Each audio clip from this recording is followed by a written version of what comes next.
Charlie Kim, who's the CEO of a company called NextJump in New York City, a tech company, he makes the point that if you had hard times in your family, would you ever consider laying off one of your children? We would never do it. Then why do we consider laying off people inside our organization? Charlie implemented a policy of lifetime employment. If you get a job at NextJump, you cannot get fired for performance issues.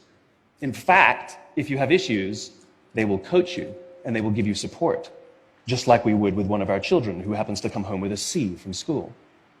It's the complete opposite. This is the reason so many people have such a visceral hatred, sort of anger at some of these banking CEOs with their disproportionate salaries and bonus structures. It's not the numbers. It's that they have violated the very definition of leadership. They have violated this deep-seated social contract. We know that they allowed their people to be sacrificed so that they could protect their own interests. Or worse, they sacrificed their people to protect their own interests. This is what so offends us, not the numbers. Would anybody be offended if we gave a $150 million bonus to Gandhi? How about a $250 million bonus to Mother Teresa? Do we have an issue with that? None at all. None at all. Great leaders would never sacrifice the people to save the numbers. They would sooner sacrifice the numbers to save the people. Bob Chapman, who runs a large manufacturing company in the Midwest called Barry-Wehmiller, in 2008, he was hit very hard by the recession, and they lost 30% of their orders overnight. Now, in a large manufacturing company, this is a big deal, and they could no longer afford their labor pool. They needed to save $10 million. So, like so many companies today, the board got together and discussed layoffs. And Bob refused. You see, Bob doesn't believe in head counts. Bob believes in heart counts. And it's much more difficult to simply reduce the heart count. And so they came up with a furlough program. Every employee from secretary to CEO was required to take 4 weeks of unpaid vacation. They could take it any time they wanted, and they did not have to take it consecutively. But it was how Bob announced the program that mattered so much. He said, it's better that we should all suffer a little than any of us should have to suffer a lot. And morale went up. They saved $20 million. And most importantly, as would be expected, when the people feel safe and protected by the leadership in the organization, the natural reaction is to trust and cooperate.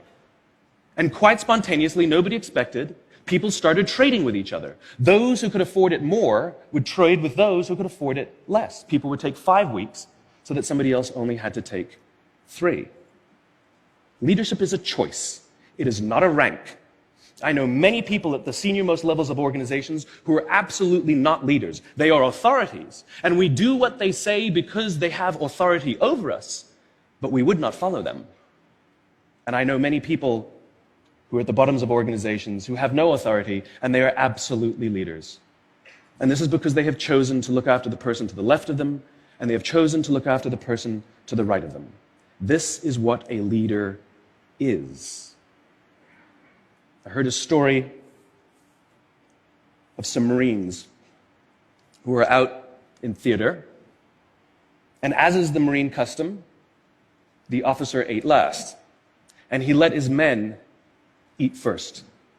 And when they were done, there was no food left for him. And when they went back out in the field, his men brought him some of their food so that he may eat. Because that's what happens. We call them leaders because they go first. We call them leaders because they take the risk before anybody else does. We call them leaders because they will choose to sacrifice so that their people may be safe and protected, and so their people may gain. And when we do, the natural response is that our people will sacrifice for us.